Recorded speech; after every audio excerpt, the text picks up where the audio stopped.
It's match fixing. These guys, I think for them, no amount of money is enough money. But it's generally the people managing these clubs and these teams and the leagues who do all the Kida Kand. Hashtag ESL. Hashtag ESL. They have players throwing rackets, smashing rackets. You get fined with it. It's okay. Like they're all baby bad boys. They don't do anything drastic. Master stroke, man. It's a master stroke. Come on, driving yourself into a wall is not. I think this is a mad tactic, to be honest.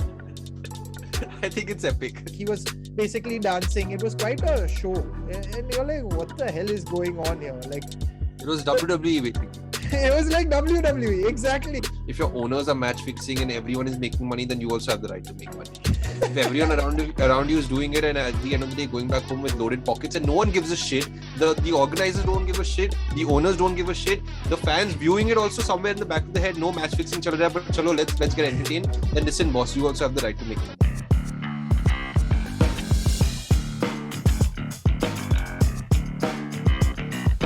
Hi everyone, welcome back to an all-new episode of All About Sports, the podcast, a podcast all about sports as our name suggests, for the fans, by the fans. Joining me today are Shubham and Aniket. Shubham, just give a hi to the audience. Hi guys, what's up? And Gui as well. What up, peeps? And I am Mazhar Gadiwala, your host today. Unfortunately, Rishabh can't join us for this episode, but he will be there in subsequent episodes. Now, before we dive into this week's topic, I'll just wanted to let you know that last week we covered the transfers and how player power exists in sports and how it's being driven by them rather than of teams and clubs. And then we also compared American sports to football and how they are different in terms of player power. This week, we will be talking about something which is, well, that is so looked down upon in sports and, well, rightfully so. It's match fixing. So we're going to be diving into certain incidents across various sports and how it has affected those sports in general in terms of maybe viewership, in terms of how everyone looks at the sport. Has it led to the detriment of viewership in sports and so on and so forth? So I'll start off with Shubham. Let's talk about the biggest sport in the world. I think it's only fair to start off with the biggest sport in the world, football. So we've all heard of especially Italian football and the match fixing scandals. So take it away, Shubham. Sport is something where there's so many emotions involved for so many people across the world. When you get to know that the teams are involved in match fixing, it's not something you want to kind of hear. And in football, before we get into Italian football, there have been other incidents also. Like, for example, in 2005, German referee Robert Heuser, he was paid 67,000 euros across the span of 23 matches so that he could give red cards and yellow cards and penalties to opposition teams. It had a massive impact in football. But the thing out here is that it wasn't necessarily in the Bundesliga. It was in like the tier 2 or the tier 3 leagues. Then another incident was with Marseille. Marseille, they are a club who play in the French league, and this was during a time when they won the League One, and I think they won the Champions League. They were stripped of the honors because later on it was found out that the president of the club of Marseille, he would try to buy off players from the opposition teams. And during one such instance, the opposition team, they refused to take the money. They reported to French authorities, and the big scandal broke out. And Marseille, they lost all the titles. So we can clearly see when stuff like this happened, the president was jailed for 2 years. Not only individual lives are impacted because people get imprisoned, the club loses its reputation. Marseille was stripped of their titles. So it is a massive loss of reputation. And coming to Italian football, at least I think around 2005, 2006, the biggest scandal, perhaps maybe in European football. I don't know much about South American football. I'm sure there'll be perhaps a lot more stories out there. But in European football, it was one of the biggest scandals because, and that too, if you remember 2005, Italy was very strong. They had some of the best players in the world. The Italian team was strong. The Italian league was strong. And then you have teams like Juventus, Milan, Lazio, Fiorentina, all of them involved in a scandal. Juventus get relegated from Serie A to Serie B. Lazio, Milan, all these guys get massive point reductions. And the major impact was not just the fact that these teams got relegated or their presidents got sacked and people were imprisoned, was the fact that a lot of top players like Ibrahimovic, Cannavaro, and a host of other players, they left Italy. And the long-term impact was that that Italian football lost its charm. Because if you guys remember, there was a time when all the big players were in Italy. Then they left Italy and they started going to Europe. So then after that, you have players going to Spain, you have players going to England. And that's the reason for the longest time, Italian football suffered. Big historic clubs like AC Milan, Inter Milan, they kind of lost their player attraction. And today we are in 2021. And I think all of us, not just our viewers and listeners, but us on the podcast will also agree that the Milan teams are no longer the teams they used to be. Okay, Juventus has been dominant, but so match fixing and scandals in football, at least in general, not only does it have an impact in the moment, but they have long-term consequences also with the club and in a larger sense with the leagues involved. Yeah, so that's very interesting. But Shubham, there's one thing about football as well. It actually started way back in 1964 when there was Jim Gold or something. So it just tells you that it's always been there across sports, and there are many instances in all sports. So it just gained so much prominence once the money increased, right? And Of course. the entire Juventus thing that you mentioned, it's scary that an entire league has top teams that don't even need that money doing all of this crazy stuff. It's See, absurd. that's another thing that happens is that obviously there are times when players are involved, but in general, I would imagine in football, because players are paid pretty well, there are a lot of times that at least nowadays players might not be involved, but the people who are involved are the presidents and the board of directors and like the people at the top level of football, because these guys, I think for them, no amount of money is enough money. So these are the kind of people who I think probably delve into stuff like that, and you can perhaps see that in stuff like cricket also, which I'm sure Gui or you will discuss further. But it's generally the people managing these clubs and these teams and the leagues who do all the Kida Kand. That's such a Hashtag good point. ESL. Hashtag ESL. Again, that's such a good point which Maloo made, because I was not thinking about this, along this tangent, because look who gets sacked from the job in case the team isn't performing, right? It's, you can't sack players. You go to see them out, you go to bench them, put them in reserves, but that's about it. It's not going to be any worse than that for a player. So I mean, I did not think this through. Like, thank you, Malu. I was absolutely not going along this tangent when I was thinking about the Juventus scandal, at least. So I'm gonna take it forward with you itself. So go ahead. You are an ardent follower of tennis and Formula One, especially. So any scandals in tennis, yeah, we've heard of you, but any scandals in Formula One as well? Take it away. Tennis is not really hot on this, match fixing and betting scandals. They have players throwing rackets, smashing rackets. You get fined with it. It's okay. Like, they're all baby bad boys. They don't do anything drastic. But F1 has had some really good incidents where people have, been accused of basically tanking a race. Probably the most popular one is Nelson Piquet Jr.'s crash in the Singapore GP of 2008. Uh, just for some context, 2005-6, Alonso's won the championship. Not so hot in the next season, 2008, not going that well. Singapore GP, these two have qualified 15th and 16th. Alonso and Nelson Piquet. Yeah? The race, again, not doing too well. Alonso has pitted before this crash happens. The crash takes place at a point where uh, there aren't too many cranes, right? So the clearing of the track is going to take longer. All the race leaders have to pit behind a safety car, and now Alonso's in the lead. Goes on to win the race. All right. So it's basically the allegation is that Nelson Piquet was ordered to, drive his car into the wall, which is crazy, right? To think of it, like a racer willing to do it, someone willing to instruct. Is that match fixing, or would that be tactics? Yeah, but the match fixing is a strategy devised outside the field, right? Which is also the case here. All right, a lot of F1 tactics are dictated, right? But to dictate a tactic in such a form where you need to It's a along with master yourself, stroke, drive. man. It's a master stroke. Come on, driving yourself into a wall is not I think correct. this is a mad tactic, to be honest. I think it's epic. So the repercussions were so strong that Flavio Briatore, who was heading the team, lifetime ban from all events. So the FIA won't sanction any event where he's involved. All right, and I think it's Pat Simons, who was the director of engineering, who was banned for another 5 years.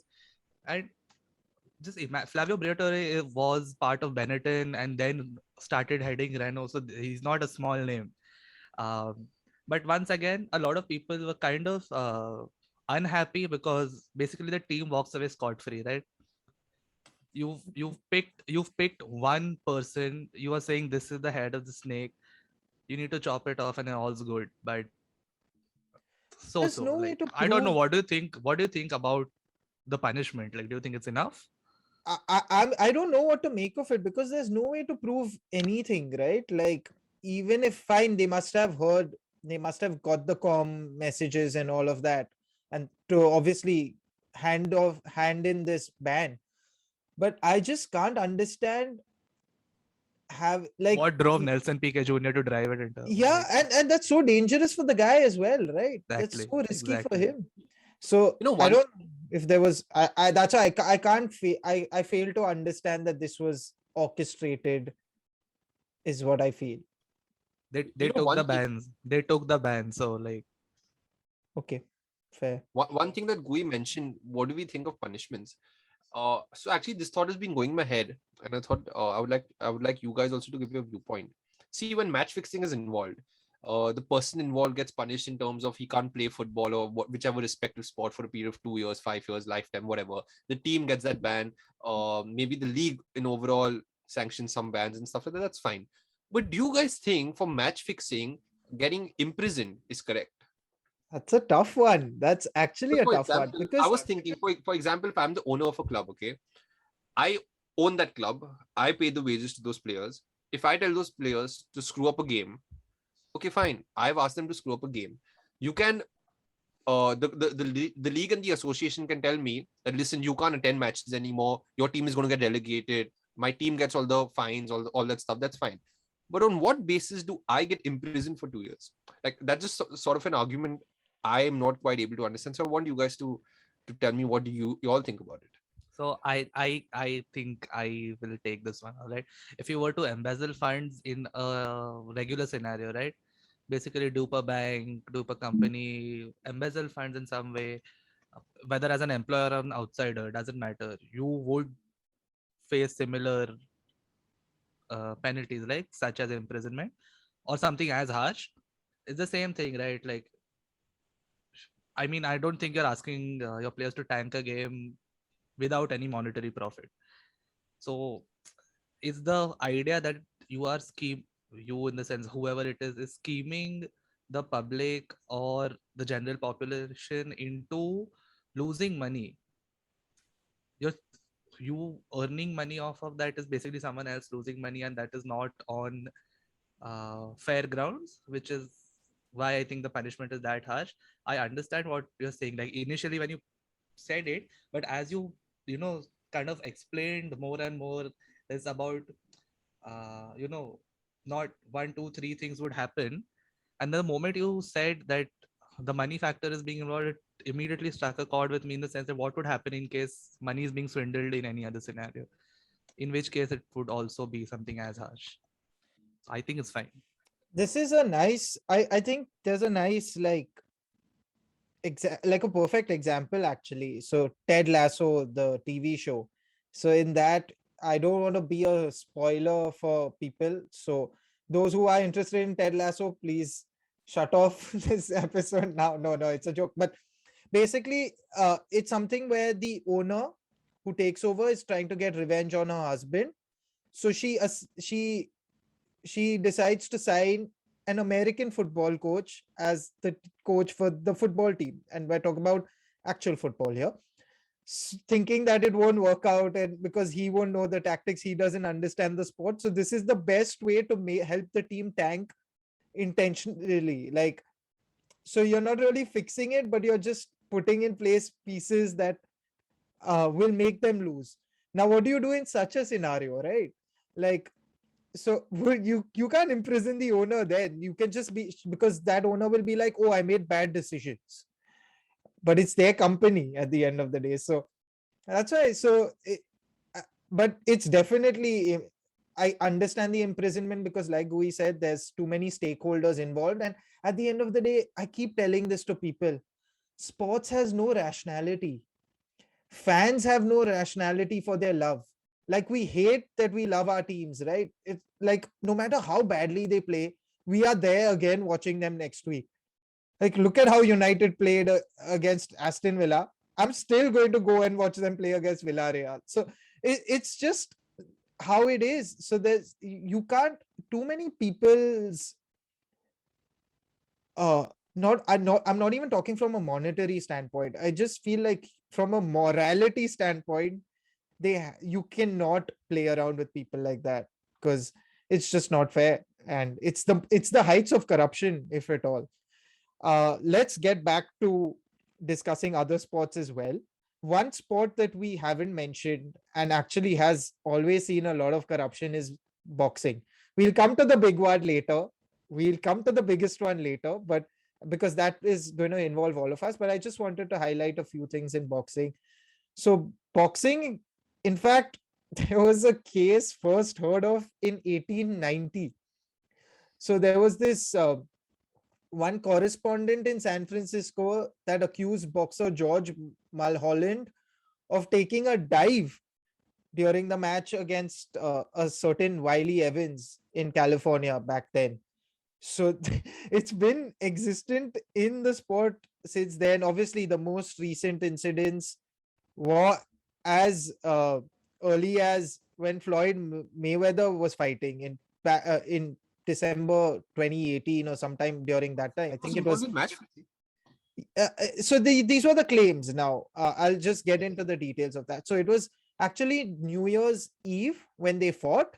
So firstly, anyway, it's like this entire thing. So there was this thing where he was facing this mixed martial artist, Tenshin Nasukawa, if anyone remembers. For all those who are into combat sports would know. So it was an exhibition boxing match for Rizin Fighting Federation now. And what happened there was, so Mayweather easily dominated Nasukawa as expected, obviously. And it got over in like 2.5 minutes. And what's funny is this Tenshin was stumbling around in a funny way in the ring after each knockdown. Like, he was basically dancing. It was quite a show. And you're like, what the hell is going on here? Like, it was WWE basically. It was like WWE, exactly. So then fans and pundits were really pissed off with it. So they accused the match of being fixed. But again, no evidence found, because how do you prove it, right? How do you prove these things? I just want to go back one incident, because this is huge. We're talking about the peak of sports, right? We're talking about the Olympics here. So the Summer Olympics in Rio. So again, very recent. So there were several boxing judges and referees that were dismissed by the International Boxing Association due to suspect decisions. There were so many cases where fighters appealed their cases, but it fell through. So it's just a really, really, I mean, boxing scoring on its own is a gray area. So to have all of these things is very easy, and it's very easy to manipulate boxing. Yeah. There were cases in London as well in the Summer Olympics. So it's just something that carries forward. Muhammad Ali's fights were also had certain claims in the past. So, I mean, it's one of the most damaged sports when it comes to fixing. Now, let's go for the big one. Let's do this. Cricket. Our very own sport. We've taken it away from the British, made it our own quite clearly. But a controversy has not steered away from us either. We've already spoken about BCCI. Everyone who wants to check that episode out, we had done it in season 1. Definitely watch that. The link will be there, as you can see in the description here. Now, cricket, Gui, I'm going to go to you first, and then I'm going to go to you, Shubham. Take it away. Whichever incident that you feel has been like the biggest highlight or still shocks you till date? I know I have a few in my mind, but Gui and Shubham, go ahead. Oh, for me, the pre-2000 and early 2000, as rampant as it was, I think I'd made my peace with it. Like this is what it was like in those times. Like there was the ever looming threat of outside parties influencing matches, uh, and it was almost a given that something's going on over here. But what really bothers me is off late, there are so many sketchy things happening. Looking up for, I mean, something as simple as looking up to make a DRS call or not. All right, to me that's cheating. All right, Looking up as in, explain a bit more. looking up in the sense like not you when you want, if you want to make a DRS call to challenge the umpire's decision, it has to be between all the players on the field. So the fielding team, you could consult anyone within the circle. Oh, so looking right, up at within the your team in boundary, the stands and stuff like in the that. box, yes, in the box. All right, to maybe see a nod whether it's fine to challenge or not. That's one. All right, second most idiotic one I've seen is rubbing sandpaper. Like, what is wrong with you?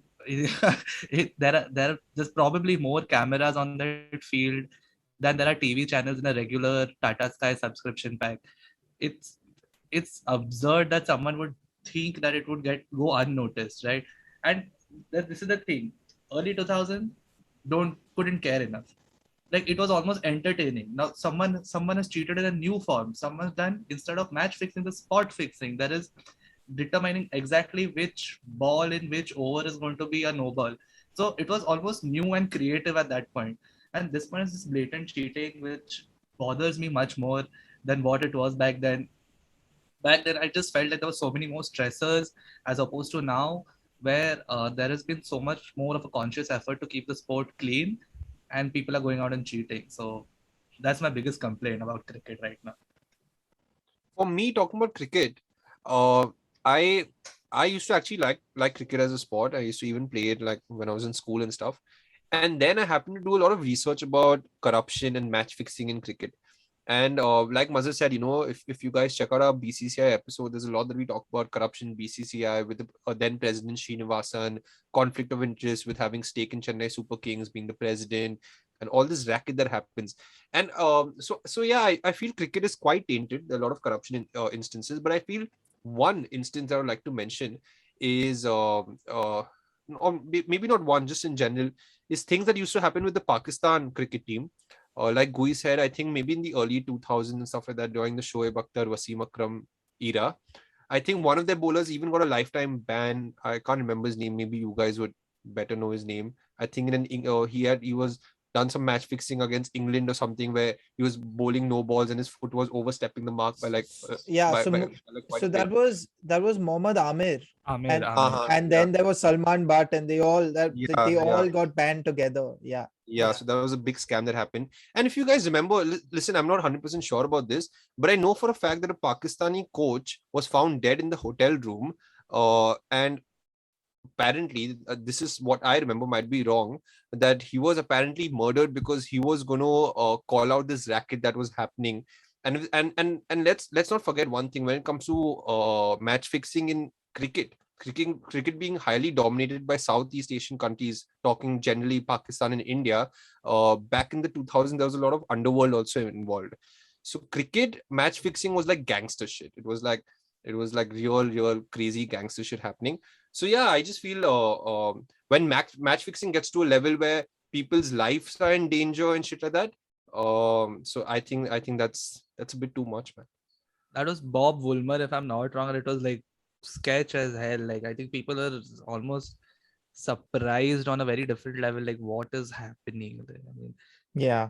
It was going down Bob. a very, very scary path almost. Yeah, but it actually, like, so many of these incidents in cricket have been so sketch and scary. Like even the Hansi Cronje, even his plane crash. No one knows what happened. It was like Subhash Chandra Bose's death, which was again a suspense. It was very similar to that. So it's very, very scary as to how much power and the underworld India, is I think involved. we had Mohammad Azharuddin, who was a great batsman for India, and then massive or We like had a so scrap against many. him. Yeah. Sreesanth and all these IPL guys. What's Come crazy is on. apparently Azharuddin had introduced Hansi Cronje to the bookies, and so it's, I don't know, it's just so deeply rooted with the Indian mafia, if I can call it. So yeah, pretty crazy. I think, but I did want to highlight one more incident. Herschel Gibbs apparently agreed to underperform, then goes and scores 73 in 54 balls or something instead. It's like that TV show on Amazon Prime that I forgot. Oh yeah. The TV. Vivek Oberoi is the actor in that, Yes, right? yes, that one. I forgot the I can't name, remember. but so I can't it's remember. Yeah. so it's a similar case where they do that and that. So I was like, wow, I've seen this before. But yeah, I mean, I'll just when I was doing research about this and I saw the names, there are over 50 to 60 names in terms of match fixers in cricket that have been caught.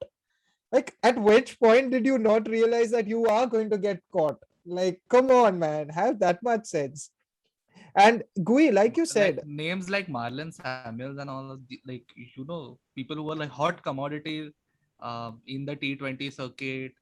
Like, okay, again, I'm talking about more recent things because the 90s and early 2000s just seemed like a different era only for cricket. Like some, every other, and like I said, it was getting more and more creative. Like something new was happening. Now it's just that team tactics getting leaked and all of this. Like, why? I mean, if you're Marlon Samuels, like, what is the urgency? What is going wrong with your life that you feel like giving out team tactics to other teams?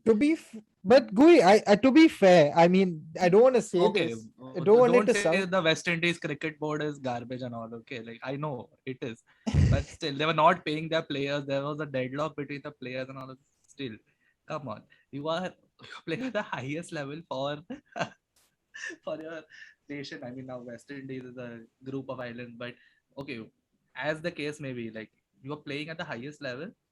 You're playing international cricket. You've been doing it for a while. It's not like you're a new entrant on the scene. It's not like you are the fag end of your career. It's just doesn't seem to explain anything. Yeah, fair enough. There's just greed, money, power. That's all. These are the three driving factors for all of this in sport in general. And that's why sport has drastically changed. Just some closing notes from you guys that I wanted. Finally, what is your, like, how do you think all of these incidents like cheating, like Gui mentioned, highlighted the sandpaper gate and all of that jazz that has been happening recently in sport, like in cricket, and obviously other sports have also had their own fair share of incidents. How would you think that all of these things have impacted viewership in sports? Do you think like it really hampers it, or it's just like this temporary sort of thing where people start hating them and then it's all forgotten? So Shubham, your opinion first. I think what you said is it's exactly like that, because I know for a fact, based on my research with the IPL, there was a drop in viewership, and now everything is forgotten and things are back to normal. With the Italian league also that I mentioned, there was a drop in viewership. Obviously, there was a drop because if you lose the biggest clubs and the biggest players, there will be a drop in viewership. But then things automatically start to get better, and I think in generally speaking, as time goes, obviously it's just human nature that people forget and kind of move on. So yeah, I just feel that's how it is really. Nothing is going to reduce the viewership of cricket in India. Let's start from there. Like I don't this nothing there what is remaining in our spectrum of viewership. We've seen cheating scandals by other countries, players of other countries are players uh, against us, uh, neutral games, doesn't matter, we still watch games which involve India, which involve teams barring ourselves, and cricket in India is never going to die down. What scandal is remaining? I don't know what is remaining to say. Like IPL scandals, more IPL scandals, even more IPL scandals. Like what? Lalit Modi is one name. Then all this Raj Kundra and Sreesanth group is another one. Control through other companies and ownership. That's another issue. It's been ongoing and we don't care, right? I'm still pumped for RCB versus MI. And this is me. T20 cricket and I don't go hand in hand, but still, you want to watch. Now, what is worse? Like, is match fixing worse or is cheating worse now? Because like Gui's been using all these cheating incidents when we've been talking about match fixing. But like, see, the sandpaper gate, yes, they got banned for what, 1 year. Steve Smith and David Warner were out for 1 year. Cheating. Match fixing is basically, it's not really you're throwing the entire game, you're just underperforming. But there's a lot of luck involved in that as well, right? Like, firstly, the bowler needs to bowl well. Because if like you say, okay, I'll score 4 runs in the over, or I'll score only 2 runs in the over, if that dude just keeps bowling wides, you've anyway lost your bet, right? So I always have wondered, like, what from a moral standpoint, what according to you deserves a bigger ban? Like, let's take basic incidents. I'm not saying let's go to like Azharuddin levels, because he was the Indian captain and that's your nation. Let's talk about at the club level. Let's talk about franchises where how much does it matter at the end of the day? The IPL is an extravaganza. It's there for money. There's no real pride at stake as such. Like, I'm not going to be so gutted about Chennai losing or Mumbai winning and stuff like that. It's not going to bother me that much. But so let's take those types of examples. So let's take a Sreesanth overstepping during an IPL game versus a sandpaper gate for where Australia cheated for their country to try and help them win. So like, where do you think your morality stands in that point? Do they both deserve the same bans or no? So what I think is, now see the incidents that you mentioned, I do not know like too much about it, but in general, I feel when it comes to cheating, cheating and match fixing both, morally it's wrong, it should not happen. So I think both of them in terms of morality, it is incorrect and should never happen. Now, when it comes to match fixing, no, and if you're talking about the IPL, I don't know if I should be saying this, but listen, yeah, dude, if your owners are match fixing and everyone is making money, then you also have the right to make money. If everyone around you is doing it, and at the end of the day, going back home with loaded pockets, and no one gives a shit, the organizers don't give a shit, the owners don't give a shit, the fans viewing it also somewhere in the back of the head, no match fixing, chalo raha, but chalo, let's get entertained. Then listen, boss, you also have the right to make money. But if it is a very clear-cut situation where you are match fixing, and because of your match fixing, you're affecting the life of your players, endangering anyone, affecting your nation, or things of that caliber, where your country's reputation is at stake, the careers of other people are at stake, then dude, that's wrong. One person can't be responsible for fucking up everyone, but if everyone is fucked up, then you can also be fucked up. That's what I think. Nice Very democracy. practical I like approach. it. Yeah. Genuinely, like I was going to go on a full cheating and match fixing, the same thing, just purpose is different. This, that. I don't want to say any of that garbage. Like this works. This is what this is what you tell everyone. See, if all of us are screwed now, then you also do it. Yeah, I like it. Yeah, it's like you don't need Robin Hood also then. It's like in school when all your best friends are getting detention, you also do something so you get detention. You'll have a good time. 100%. So on that note, that brings us to an end to this episode. It was genuinely like a fun one. I like how we managed to make cheating also seem moral at the same time. By all means, let's be very clear. We are completely against cheating and match fixing. The fun of sport is fair competition, and the fun of sport is seeing teams improve and underdogs succeed. So we always will stand for that. And thank you to all of those for tuning in. Thanks, Shubham and Gui. Always great to have you. And we'll be back with an all-new episode next week again. Drop your comments below on what episodes you would want us to maybe cover, or any particular sports that you want us to cover. We have guests coming up soon as well in this new season. This new season's bigger, better for sure. And do check out our website, All About Sports, the website. The link is in the description again. Till then, take care, stay safe. Bye-bye.